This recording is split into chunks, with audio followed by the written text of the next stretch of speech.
It's okay, I still look cute. Let me just say I hate this cover. Like, what? What is that? Sorry, don't come at me, Percy Jackson stans. Hello everyone, welcome back to my channel. My name is Abigail and today we are going to be doing my April TBR. Honestly, I don't even know why I do these TBRs. It's not like I ever stick to them. So March was an extremely busy month for me, and so I'm hoping that April sort of slows down, but from the looks of it, it's not going to. So I have a slightly smaller TBR than last month, and I hope to get through a good chunk of these. But honestly, we'll see, because I'm such a big mood reader. Everything's up in the air, honestly, when it comes to TBRs. Let's just jump right into it, shall we? First book that I'm hoping to get to is Today, Tonight, Tomorrow by Rachel Lynn Solomon. And this is honestly just like my dream rom-com. Like if I was in a rom-com, if my life was a movie, this is the plot I would want to have. So this is like an academic rivals to lovers, which that is the scenario that I play out in my head while I am going to sleep. So basically this book follows two academic rivals, Rowan and Neil, and every year their senior class plays this kind of big scavenger hunt across their city of Seattle called Howl. And when Neil gets named valedictorian, Rowan figures this is her last way that she can beat him. But when other students start targeting them, they have to team up and kind of take on this game together, and then maybe an alliance, friendship, romance. Cool. I'm very excited. So the next book that I'm hoping to get to in April is The Kiss Quotient by Helen Hoang. And I don't know much about this book at all.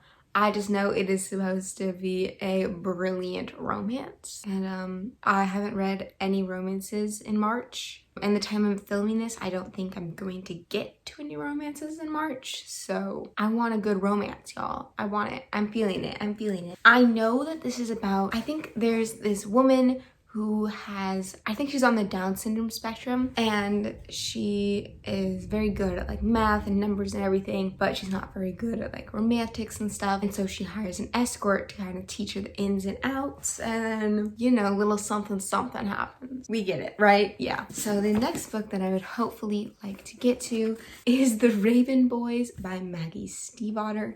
And this is like a YA classic, and I haven't read it. I tried to read the audiobook, but I didn't like the narrator, like his voice just weirded me out. So I got the physical copy. And can we just say I hate this cover? Like what? What is that?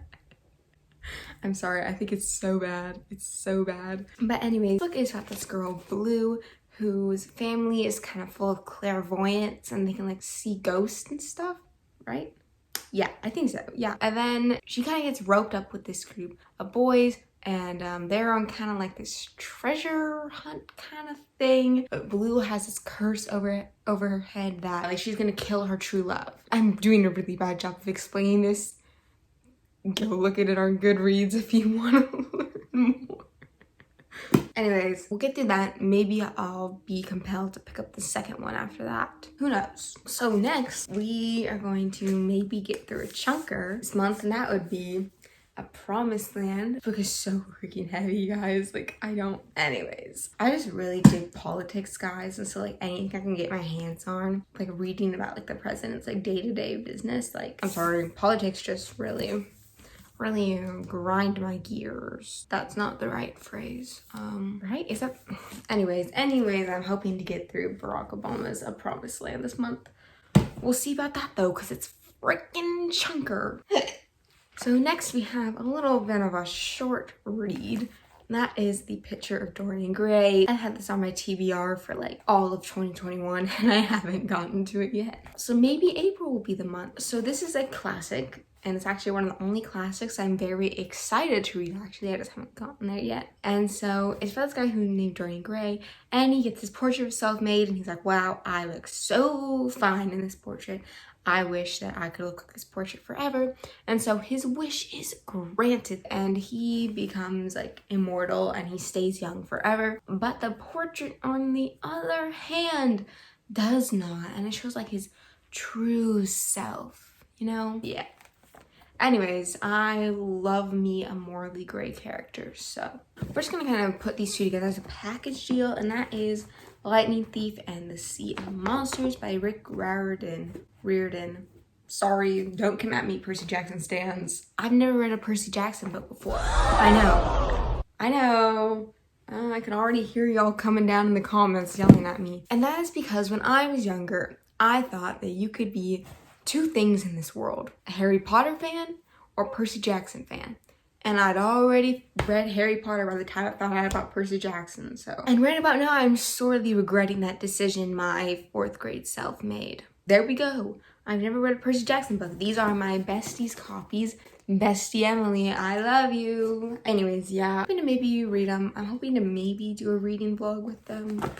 I'm not sure yet though, but maybe I'll get to them this month, maybe I'll get to them next month. I don't know when I'm gonna see Bestie Emily again, so I don't know when I need to return these by. Gave them to me in like literally December and I haven't read them yet. But to be fair, I haven't seen her since December either. Bestie Emily, you gotta make a picnic, gotta get on that. Anyways, so the next book I am very excited to get to. I think I'm going to really like this book.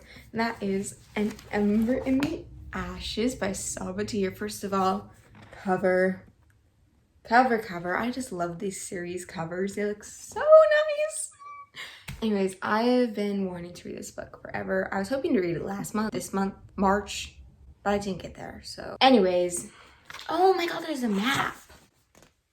I freaking love it when fantasy books have maps. When fantasy books don't have maps, I get mad, let me tell you. So in Ember in the Ashes, it's about this girl named Leigh.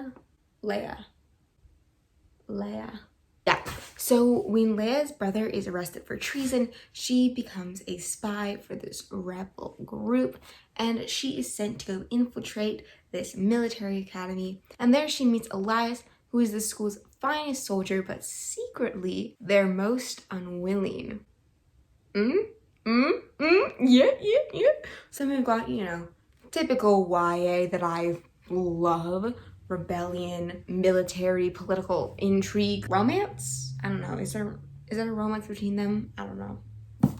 Anyways, I'm excited. I think it's gonna be really good. And the last book that I am going to read, and this is probably the most important book that I'm going to read, the book that I like need to read, Shadow and Bone by Leigh Bardugo, because of the TV show.